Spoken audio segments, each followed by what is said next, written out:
नमस्कार मेरे प्रिय छात्र छात्राओं। आज हम हाई टारगेट के कुछ प्रश्न पढ़ने जा रहे हैं। पहला, अमोनिया को निम्नलिखित में किसके द्वारा शुष्क किया जाता है?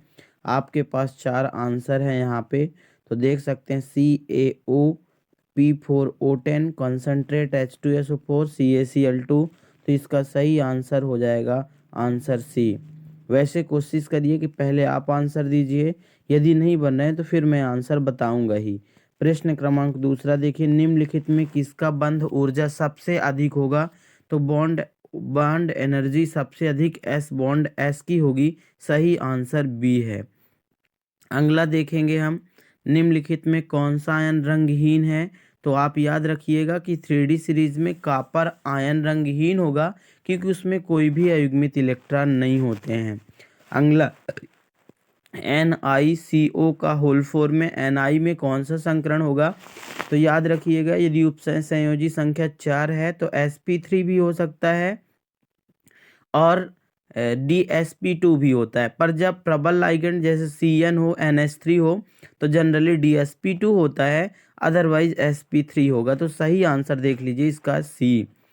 फिर अगला है K3FeCN का होल 6 का IUPAC नाम क्या है? तो इसके पहले मैंने IUPAC के लिए एक वीडियो अपलोड की है। यदि आपको देखना है तो पहले उस वीडियो को देखिए, फिर इसका नाम आप स्वयं बताइए। वैसे आंसर भी आप देख सकते हैं। ये निम्न में से कौन सा दुर्बल अम्ल है? निर्बल अम्ल। तो सबसे प्रबल अम्ल HI होता है, तो सबसे दुर्बल अम्ल होगा HF। फिर ये वाला भी प्रश्न नया है थोड़ा सा, जटिल यौगिकों में बिलियन में आयनों की संख्या कितनी होगी? तो इसका सही आंसर होगा 3 होगी। CrNH3 का होल 4 Cl2Cl आउट में लिगेंड कौन सा है? तो दोनों होंगे, NH3 भी होता है और Cl भी लिगेंड है। प्रश्न क्रमांक 9 देखिए, ये भी बहुत अच्छा प्रश्न है। PtC2H4Cl3 निगेटिव में Pt की ऑक्सीकरण संख्या क्या है? तो यहाँ पे देखिए, Pt जिसकी ऑक्सीकरण संख्या निकालनी होती है उसको अपन x मानना है। Cl की वैलेंसी -1, तो -3 इजकल टू -1, तो -3 उधर जाएगा तो प्लस हो जाएगा, तो इसका सही आंसर आ जाएगा 2।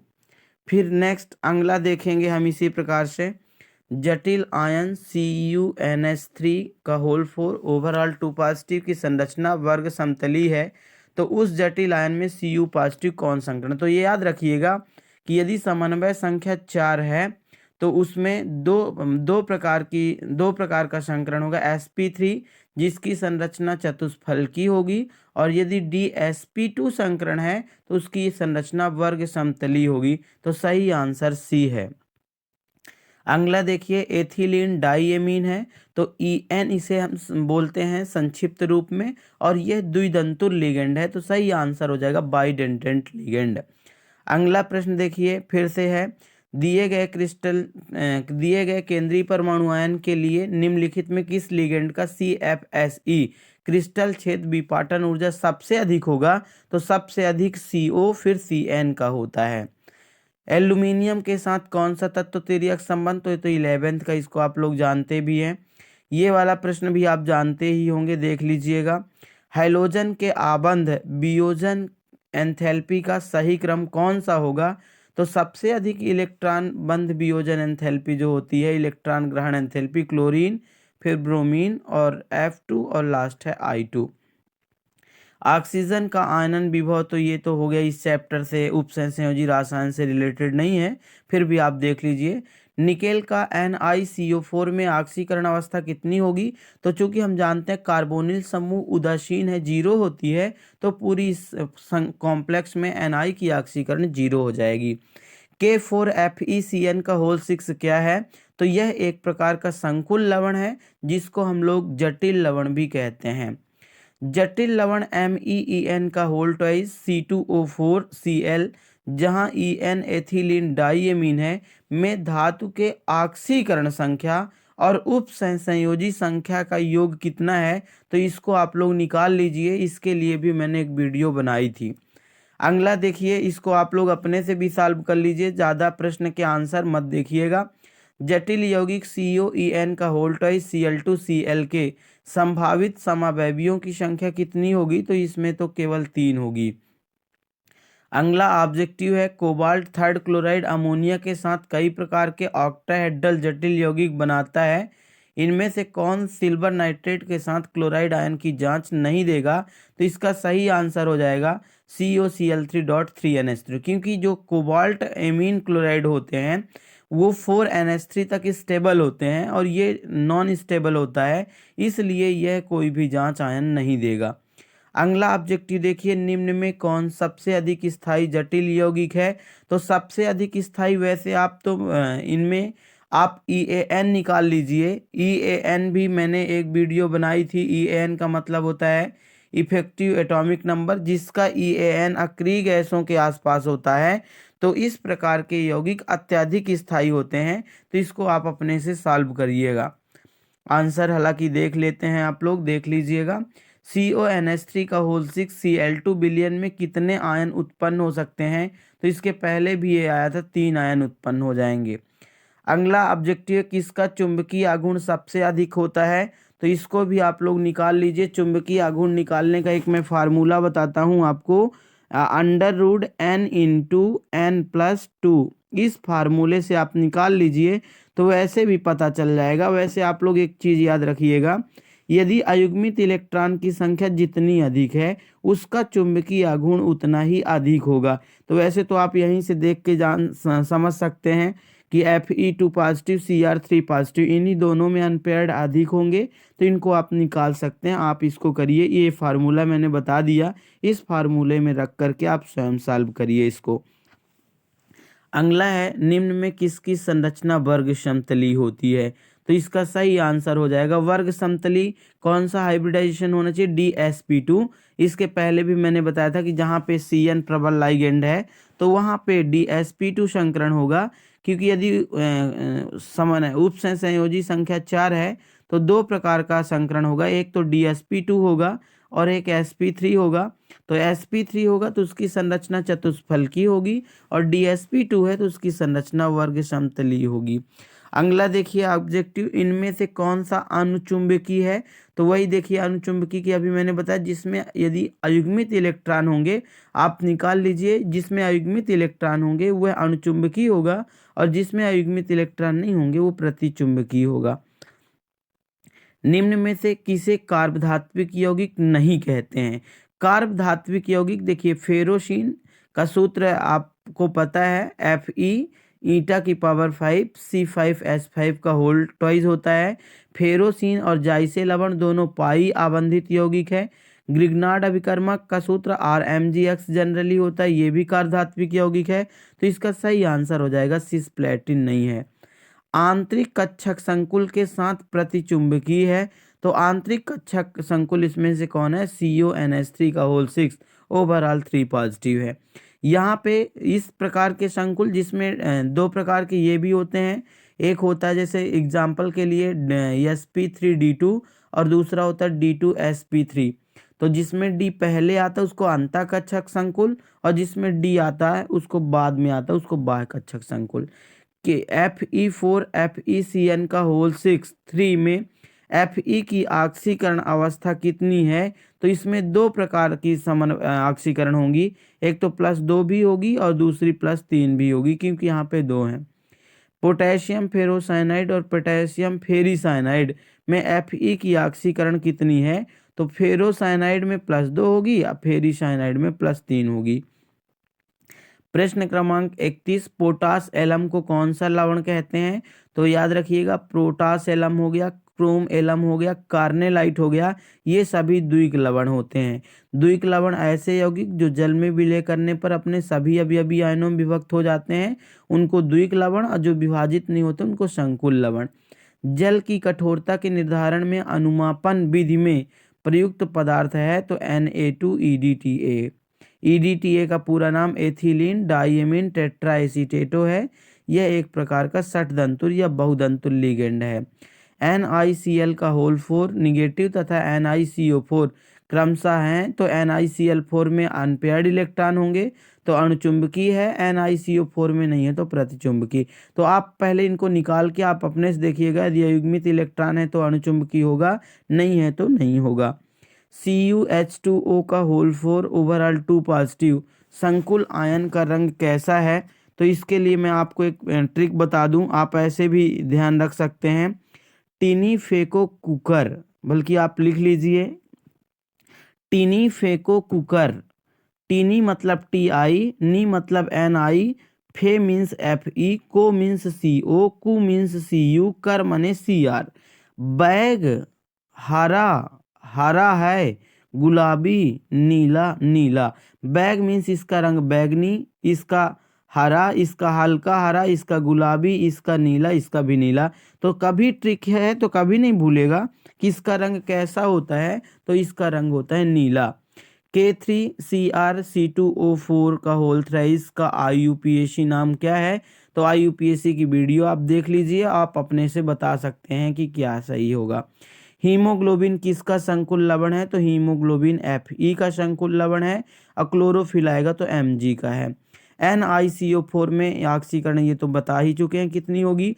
Ti का मैग्नेटिक मोमेंट इसके यौगिक 1.73 Bm चुंबकीय गुण है, तो Ti की ऑक्सीकरण संख्या कितनी होगी, तो यदि 1.73 है तो अनपेयर्ड इलेक्ट्रॉन 1 होगा।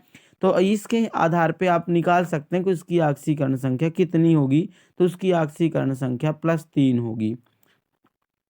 नेक्स्ट है निम्नलिखित में कौन सा पैरा चुंबकीय है। अब इसमें फिर से वही आप अनपेयर्ड इलेक्ट्रॉन है निकाल लीजिए। अनपेयर्ड इलेक्ट्रॉन नहीं है तो डाईमैग्नेटिक होगा, जिसको हिंदी में हम प्रतिचुंबकीय बोलते हैं। अपराचुंबकीय का मतलब होता है कि अणुचुंबकीय होते हैं। फिर अगला ऑब्जेक्टिव देखिए, निम्न में कौन सी एन आयन की अधिकता के साथ दो उप सहसंयोजन संख्या वाला संकुल बनाता है, तो एजी सबसे अच्छा बना सकता है। भूरे वलय संकुल FeH2 को होल 5NOSO4 में Fe की ऑक्सीकरण अवस्था कितनी होगी, तो यहाँ पे देखिए H2O भी उदासीन होता है, नाइट्रोसिल भी 0 है, तो यहाँ पे SO4 की वैलेंसी -2 होगी, तो जब उधर इक्वल करेंगे तो 2 आ जाएगी, तो सही आंसर 2 है। फिर अगला ऑब्जेक्टिव है COEN का whole twice Cl2 overall positive रहता है, तो ये समपक्ष विपक्ष प्रकाशिक सभी रूप में, तो सभी सही हैं। सबसे स्थायी आयन तो आप निकाल लीजिए, EN से पता चल जाएगा। जटिल यौगिक COC2O4 का होल ट्वाइस NH3 का होल ट्वाइस के कितने समावैवी संभव हैं, तो केवल 2। ये ऑक्सीकरण संख्या वाला आप अपने से कर लीजिए, ये बहुत ही सरल है। H2O उदासीन होगा तो 0, Cl की -2, जब उधर करेंगे तो 1 जुड़ जाएगा, तो 3, तो सही आंसर 3। प्रतिचुंबकीय स्पीसीज कौन सी है, तो उसी से आप निकालिए। यदि अनपेयर्ड इलेक्ट्रॉन अयुग्मित इलेक्ट्रॉन है तो अणुचुंबकीय, और अयुग्मित इलेक्ट्रॉन नहीं तो प्रतिचुंबकीय। कॉपर सल्फेट KCl विलयन के अधिक में घुल करके क्या बनाएगा, तो ये एक बनाएगा CuCN का होल 4 ओवरऑल 3 निगेटिव संकुल यौगिक बनाएगा। संकुल CONH3 ये समवैधता इस वर्ष आपके सिलेबस में नहीं है, तो इसको आप ना पढ़िए तो कोई दिक्कत नहीं है। अगला है समवैधता के बाद निम्न में से कौन सा लिगेंड कीलेट बनाता है, तो जो बहुदंतुर होते हैं वो बनाते हैं, जैसे ऑक्सलेट हो गया, EN हो गया, दो या दो से अधिक वाले सभी लिगेंड कीलेट बनाएंगे। यहाँ पे चीलेट मिसप्रिंट है। CuEN का होल ट्वाइस कितने समावैवी है, तो हो गया। NiCO का होल 4 की ज्यामिति कैसी होगी, तो CO का होल 4 मीन्स sp3 संकरण होगा, और यदि sp3 होगा तो चतुष्फलकी, और यदि dsp2 होगा तो वर्ग समतली। यहाँ पे थोड़ा सा मिसप्रिंट भी है, वर्ग समतली दिया हुआ है, आप इसको देख लीजिएगा। प्रश्न क्रमांक 52, निम्नलिखित में सबसे अधिक शक्तिशाली ऑक्सीकारक पदार्थ कौन सा है, तो Zn2 पॉजिटिव। अगला K3CrOX का होल थ्राइस, OX के मतलब होता है ऑक्जिलेटो, इसको जरूर आप ध्यान रखिएगा। OX मीन्स होता ऑक्जिलेटो। फिर इसके बाद कोबाल्ट की प्रभावी परमाणु संख्या COEN का whole twice Cl2 overall positive complex ion की में क्या होगी, तो आप EAN निकालिए। EAN निकालने की मैं वीडियो अपलोड कर दिया हूँ, उसको आप आसानी से देख सकते हैं। फिर जटिल यौगिक CuNH3 का होल 4 PtCl4 में संभव समावैवी कितने होंगे, तो 4 होंगे। फिर इसका आपका IUPAC नाम के लिए कह रहा, आप IUPAC अपने से करिए। निम्न में से कौन सा लिगेंड कीलेट बनाता है, तो फिर वही ऑक्जिलेट, क्योंकि ऑक्जिलेट दो दंतुर है। फिर ये समवैधता वाला चैप्टर मैंने बताया, इस वर्ष आपकी परीक्षा में समवैधता से रिलेटेड प्रश्न नहीं आएंगे, इनको हटा दीजिए। FeCO का होल 5 इसकी सही संरचना, तो इसमें sp3d या dsp3 कोई भी संकरण बने, स्ट्रक्चर वही होगी, त्रिकोणीय द्विपिरामिडी। निम्न में से किसमें मैग्नीशियम है? अभी हमने बताया कि क्लोरोफिल जो होता है वो मैग्नीशियम का संकुल है। निम्न में से कौन सा अष्टफलकी संकुल बनाएगा? तो अष्टफलकी सभी बनाएंगे, D4 भी बना सकता है, D8 D6, तो उपरोक्त सभी। K4Fe CN6 ये संकुल यौगिक है, फिर से आ चुका है ये बार। अगला प्रश्न, Cr की ऑक्सीकरण आप अपने से निकाल लीजिए सीधे यहाँ पे। फिर नेक्स्ट क्वेश्चन है आपका CrH2O का होल 4 Cl2 4 पॉजिटिव संकुल में Cr की ऑक्सीकरण संख्या। यहाँ पे ऑप्शन थोड़े से मिसप्रिंट हैं, क्योंकि जब इसे अपन सॉल्व करेंगे तो CrH2O का 0 हो जाएगा, Cl का -2 है इजकल टू +4 है, -2 उधर जाएगा तो प्लस होगा। तो यहाँ पे ध्यान रखिएगा, ऑक्सीकरण अवस्था में ये थोड़ा सा 4 पॉजिटिव जो है ये थोड़ा मिसप्रिंट समझ में आ रहा है। निम्न में से कौन सा अणुचुंबकीय है? तो ये वाले निकाल ही लेंगे आप। इसका IUPAC नाम आपसे बनने ही लगा। परमाणुओं का समूह लिगेंड का कार्य करता है जिनके पास कम से कम अयुग्मित इलेक्ट्रॉन हो। फिर उप संयोजन यौगिकों के बर्नर सिद्धांत के अनुसार प्राथमिक संयोजकता आयनन योग होती है। फिर TiH2 का अणुचुंबकीय प्रकृति का कारण, तो when इसको आप ऐसे भी याद कर सकते हैं, आ अगर किसी ऑर्बिटल में अयुग्मित इलेक्ट्रॉन है तो वह अन्य इलेक्ट्रॉनों को अपनी ओर आकर्षित करेगा, अर्थात अणुचुंबकीय होगा। सोडियम नाइट्रोप्रोसाइड का IUPAC नाम देख लीजिएगा। निम्न में से कौन सा Cn निगेटिव आयन की अधिकता के साथ 2 उप संयोजन संख्या वाला संकुल बनाता है? फिर इसके बाद आंतरिक कक्षक संकुल साथ ही प्रतिचुंबकीय प्रकृति का हो। तो इस प्रकार से आपके पास ये 72 ऑब्जेक्टिव हैं। इनको एक बार आप सभी लोग देखिएगा जरूर, क्योंकि बहुत इंटरेस्टेड हैं आपके वार्षिक परीक्षा के लिए महत्वपूर्ण प्रश्न है। इन्हें जरूर एक बार यदि आपको समय मिले तो भले ही आप अपनी नोट्स बुक में न लिखिए, पर एक बार ऑब्जेक्टिव जरूर इस अध्याय से देखिएगा। धन्यवाद। यदि मेरी वीडियो अच्छी लगी हो तो प्लीज़ लाइक, सब्सक्राइब एवं शेयर जरूर करें।